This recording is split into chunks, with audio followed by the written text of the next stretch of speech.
औज़ुबिल्लाहिमिनश्शैतानिर्रजीम बिस्मिल्लाहिर्रहमानिर्रहीम। अस्सलामु अलैकुम मेरे दोस्तों, मेरे साथियों, क्या हाल चाल हैं आपके। कल पाकिस्तान और इंग्लैंड की टेस्ट सीरीज़ का नतीजा इंग्लैंड के हक़ में 1-0 से रहा। 3 टेस्ट मैचेस की सीरीज़ बेमज़ा सी लगी क्योंकि सेकंड टेस्ट ऑलमोस्ट तकरीबन पूरा ही जो है वो बारिश की नज़र हो गया। फर्स्ट टेस्ट जो था वो जीते हुए मैच को हमने इंग्लैंड की झोली में डाल दिया। थर्ड टेस्ट जो था उसको बहरहाल मौसम की ख़राबी ने जो है वो नतीजा खेज़ होने से जो है वो बचा लिया। इस टेस्ट सीरीज़ की अगर एनालिसिस की जाए तो 10 साल बाद इंग्लैंड ने पाकिस्तान को टेस्ट सीरीज़ में हराया है। इससे पहले 2010 में सलमान बट की क़यादत में पाकिस्तान इंग्लैंड से टेस्ट सीरीज़ हारा था। उसके बाद ज़्यादातर टेस्ट सीरीज़ ड्रॉ हुई हैं, लेकिन 10 साल बाद अज़हर अली की क़यादत में क़यादत की अज़हर अली ने, अच्छा हाँ बहरहाल की होगी, क़यादत ही की होगी, लग नहीं रहा था कि वो क़यादत कर रहे हैं। बहरहाल अपनी बैटिंग को बेहतर बनाने की, अपनी बैटिंग फॉर्म को बेहतर बनाने की ऐसा लग रहा है पूरी टेस्ट सीरीज़ में कोशिश की है। टीम की परफॉर्मेंस बेहतर बनाने की कोशिश उस वक्त करते जब अपनी बैटिंग फॉर्म को ढूंढते। बहरहाल लास्ट टेस्ट में थोड़ी सी बहुत मामूली सी जो है वो टेक्निक में बेहतरी लाके 141 नॉट आउट रन्स किए हैं। तो इसमें मैं समझता हूँ कि इसमें क्रेडिट यकीनन यूनुस खान को जाता है। इस टेस्ट सीरीज़ में हमने क्या खोया क्या पाया। हमने फास्ट बॉलिंग का एक जो सुनहरी दौर था वो खोया। पाया देखा जाए तो मोहम्मद रिजवान को हमने एज ए टेस्ट क्रिकेटर बहुत बेहतर पाया।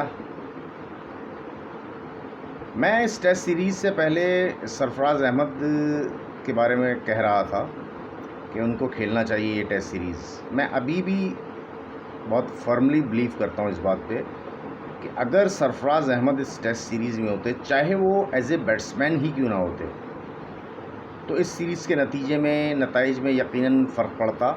बात यह है कि लोग कहते हैं कि सरफराज अहमद कैसे खेल सकता है एज ए बैट्समैन। क्यों नहीं खेल सकता?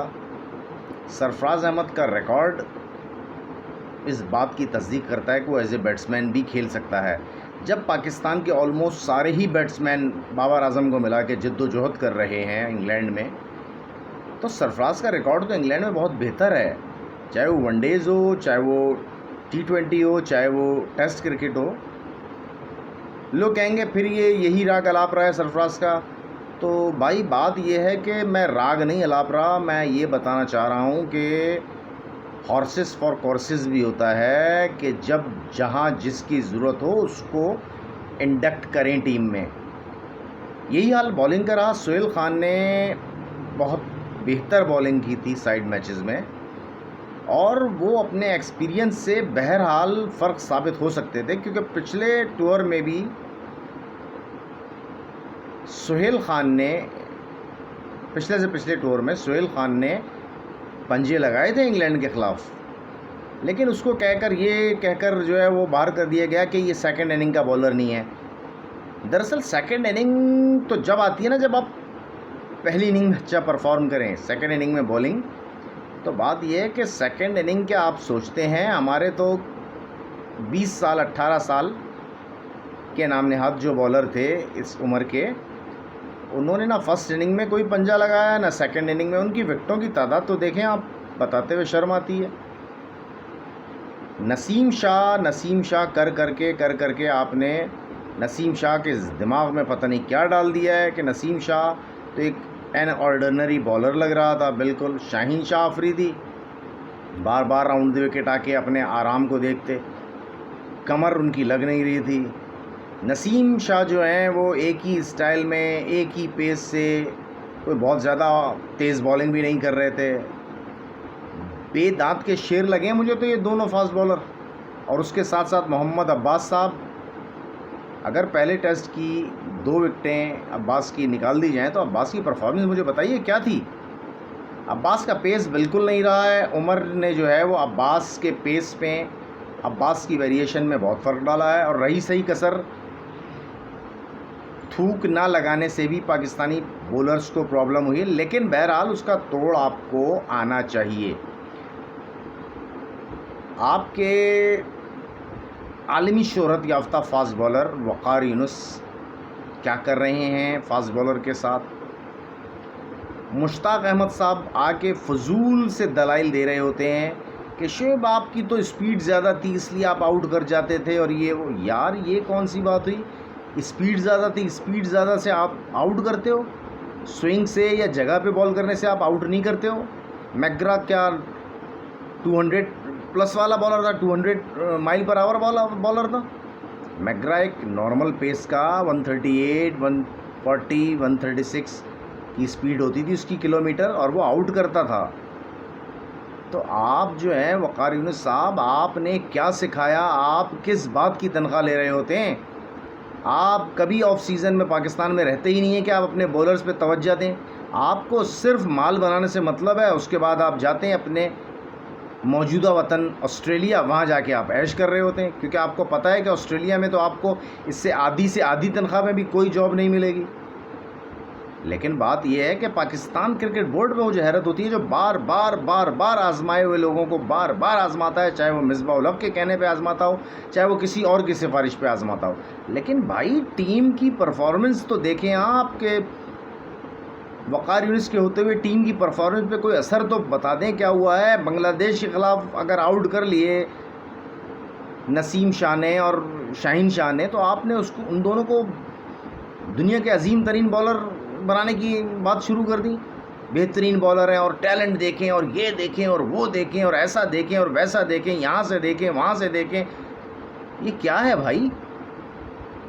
टैलेंट जब होता है जब आप परफॉर्म करो। मेरे नज़दीक टैलेंट वैलेंट कुछ नहीं होता, परफॉर्मेंस अहम होती है। परफॉर्मेंस डिमांड करती है टैलेंट। अगर आप टैलेंट की बात करते हैं तो मोहम्मद हसनैन क्या बुरा बॉलर है? वो नसीम शाह से ज़्यादा स्पीड वाला बॉलर है। क्यों नहीं आप उसको चांस देते?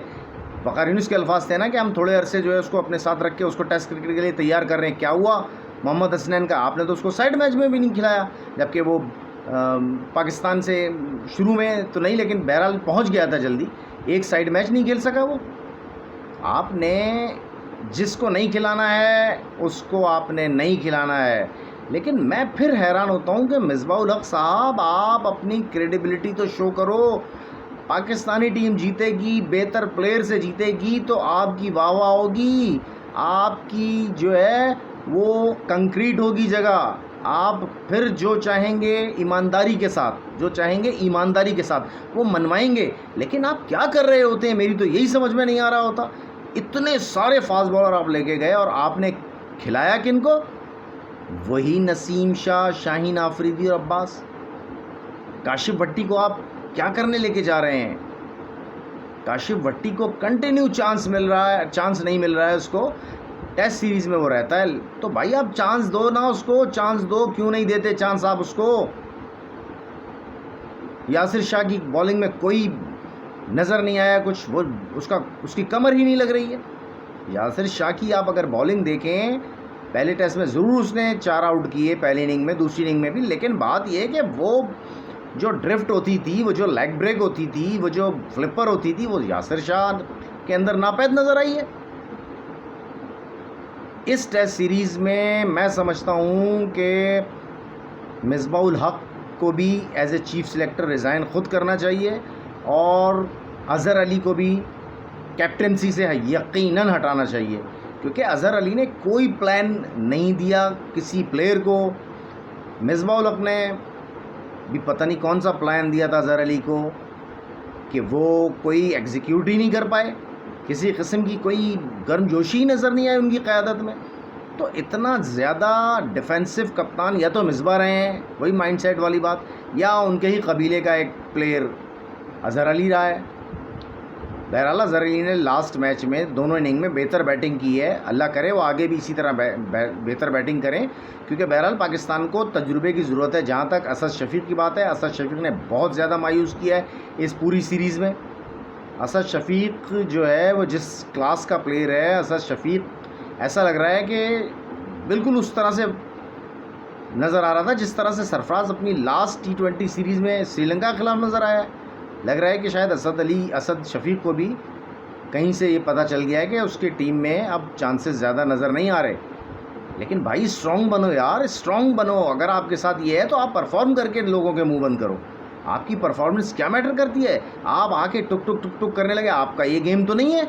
असद शफीक तो बड़े शॉट खेलता है, बीच में जब थोड़ा बहुत बेहतर परफॉर्म करने लगता है, थोड़े से रन्स करने लगता है। क्या किया असद शफीक ने? बहुत मायूस किया, बहुत ज़्यादा मायूस किया। फवाद आलम का मैं ज़रूर ये कहूँगा कि पहले टेस्ट में आउट हुआ फवाद आलम, यानी कि दूसरे टेस्ट में जब उसको पहला चांस मिला, उसके बाद सेकंड टेस्ट में बदकिस्मत रहा कि एम्पायर ने उसको गलत आउट दे दिया। किस सेंस में कि जब उसका कैच हुआ तो बटलर के ग्लव्स जो थे वो पहले ही आगे आ चुके थे, जो कि टेक्निकली नॉट आउट होता है। बहरहाल फवाद आलम को चांस मिलना चाहिए, असद शफीक को भी चांस मिलना चाहिए, क्योंकि बहरहाल ये तजुर्बेकार प्लेयर हैं। अज़हर अली हुआ, असद शफीक हुआ, फवाद आलम हुआ, इनको चांस मिलना चाहिए पाकिस्तान की टीम में। बहरहाल देखा जाए तो ये तजुर्बेकार प्लेयर हैं और पाकिस्तान को अपनी बॉलिंग को बहरहाल देखना पड़ेगा, अपने बॉलर्स को देखना पड़ेगा कि नाम कुछ नहीं है लेकिन नाम बना दिए गए हैं। परफॉर्मेंस ग्राउंड में होती है, परफॉर्मेंस ऑन पेपर नहीं होती। इस सीरीज़ में, इस टेस्ट सीरीज़ में मैं समझता हूं कि पाकिस्तान ने सिर्फ़ और सिर्फ खोया ही खोया है। इंग्लैंड ने बहुत ही गंदी टीम के साथ ये सीरीज़ जीती है, इसको बहुत बहुत मुबारक हो।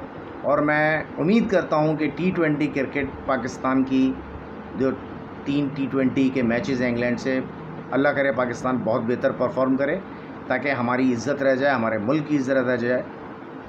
आपका बहुत बहुत शुक्रिया। मेरा चैनल सब्सक्राइब कीजिए, उसे लाइक कीजिए, अगर अच्छा लगे तो। आपकी बहुत बहुत मेहरबानी। अल्लाह हाफ़िज़।